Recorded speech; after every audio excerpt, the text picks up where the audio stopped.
Mabungahong adlaw mga igsoon na ako'y i-share kaninyo ning taknaa sa kabuntagon. Mahitungod ni mga igsoon anang mga istorya sa uban nga ayaw mo palabig basa og Biblia kay mga buang mo.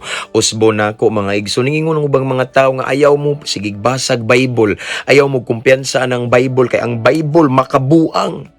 Wow! So, ato ang patubago ng balaang kasulatan kung ang Bible makabuang bagyod. Unas tanon mga igsoon, ingon ang pulong sa Ginoo sa John 1:1.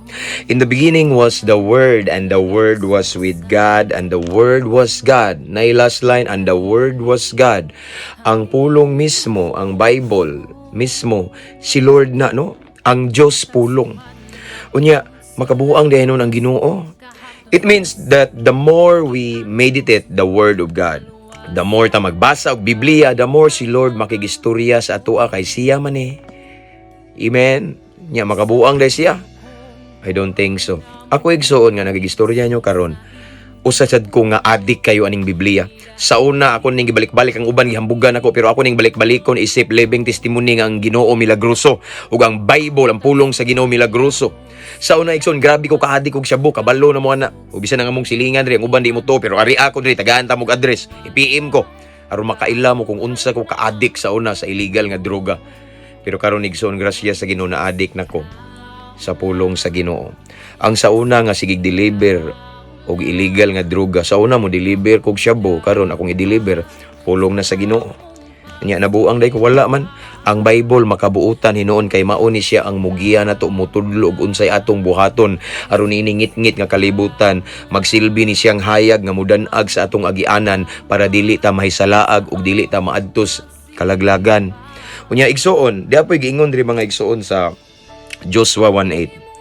Kung tinuod pa nga makabuang ang Bible nganong si Joshua, miingon man siya diri mga igsoon sa Joshua 1:8. Ingon siya diri Joshua 1:8. Ingon si Joshua, keep this book of the law always on your lips. Meditate on it day and night, adlaw gabi, so that you may be careful to do everything written in it. Then you will be prosperous and successful. No, asa man ang libro, asa man ang balaod sa Dios na sa iyang pulong. Ingon si Joshua mga igsoon nga ayaw ninyo ni ibulag. Okay? Ingon ang pulong sa Ginoo adlaw gabi basaha pamalandungi. Unya kanang imong gibasa ato na siyang sundon unya mao na Yahweh maghatod nato sa kalampusan. No, sige ingon diri, and you will be prosperous and successful. Mulambo ta mouswag ta. No, mo success ta sa diyang ang atong gibasa sa pulong sa Ginoo atong sundon. Kung makabuang pa ni nganong gi-promote man ni Joshua. Si Joshua igsoon kabalo ba mo kinsa na? Si Joshua siya ang usa nga nakaabot sa promised land. Unsa man ang promised land mao na ang yuta nga gisaad sa Ginoo sa mga Israelita sa diyang nakagawa sila sa Ehipto. Pero tungod kay ang ubang mga Israelita mga anak sa Ginoo mga igsoon nagpabadlong, nagpabuyag, no, nagkinabuhi nga wa malipay ang Ginoo, wala sila kalahutay, wa kaabot sa promised land. Apan ang kaliwat ni Joshua ug ni Caleb, si Joshua mga igsoon nakaabot sa promised land. Ang promised land mao na ang yuta nga giandam sa Ginoo sa iyang mga kaanakan. Ang promised land na diha ang yuta nga tabunok na ay gatas ug dugos, nindot kay dihang dapita igsoon. Apan si Joshua nakaabot diha. Usa sa sekreto ni Joshua ingon siya, ayaw ibulag ang basahon sa balaod. Sige ingon diri, no? Keep this book of the law always on your lips. Meditate on it day and night, no? Ingon Joshua nga ayaw ibulag ang pulong sa Ginoo, ang basahon sa balaod, ang sugo sa Dios. Pamalandungi kini, basa kini adlaw o gabi. Unya ang imong gibasa diha atong sundo natong kinabuhion ug mao ni maghatod sa atong kalampusan ug kalambuan. But pasabot, di makabuang ang Biblia. Ang posible siguro nga mabuang kanang di mo basag Biblia. Unya usapod posible silang mailad. Igsoon, ayaw mugtuan ng mga tao nga istorya nga makabuang ang Bible.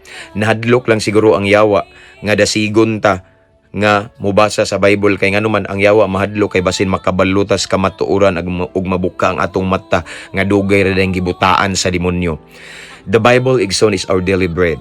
Ang Biblia mao ay silbi nga iwag. Matod pa ni David, silbing iwag sa iyang tiil, no? Ug asa siya mulakaw, dili siya may salaag tungod sa pulong sa Ginoo. Amen. ug ang pulong sa Ginoo mga igsoon nagsilbi na siyang mapa niningit-ngit nga kalibutan nga daghan kay og ilad-ilad, daghan kay doktrina nga mali nga wala sa Bible, apan ang balaang kasulatan ang Biblia may magsilbi nga mapa na to nga di ta may salaag kundili dalhon ta paingon sa kinabuhing walay katapusan. Unya magabuang din ang Bible. Ako igsoon more than 14 years na ko nga nangalagad sa Ginoo ning serbisyo sa Ginoo, ingon ngayang ubos nga lagad grasya ra gid sa Ginoo tanan, gibag-o sa Ginoo, grasya sa Ginoo. Adi kay kog Biblia, kung tinuod pa na ilang gingon nga nabuang, asa nabuang nung tako karon, naglakaw-lakaw nung tako karon sa kalsada kay adik man kay kog Biblia, no, napariha ng uban magbaktas-baktas, no. Pero igsoon sa akong nasinati sa Bible, diri ko gikorek, diri ko igsoon gi matuto or gitudluan ug unsay maayong buhaton nga makapahimaya sa Ginoo. Ug diri sa Bible akong nabantayan grasya sa Ginoo, diri ko nagkabuotan. Ang akong karakter nga dili mayo diri gi-reshape, gitudluan kog unsay maayo nga kinaiya nga makapalipay sa Ginoo. Og kanisang pulong sa Ginoo everyday nga ako ning gibasa, akong nabantayan diri mas ni mature akong faith ni Lord. Og diri ko mas nakaila kung kinsa ang Ginoo nga atong gialagaran. Ayaw mugtuo nga ang Bible makabuang. Kung naa may mabuang, posible kanang dili mo basa og Bible kay pwede siya ilad-ilaron sa yawa. Kay ang Bible na di ang truth, na di ang kamatuoran, ug diha na tumasayran ang kabubuton sa Ginoo. Again, usa ka gamayng pagpahinumdum sa matag usa ka nato. Ampo amping abante, to God be all the glory. God bless everyone.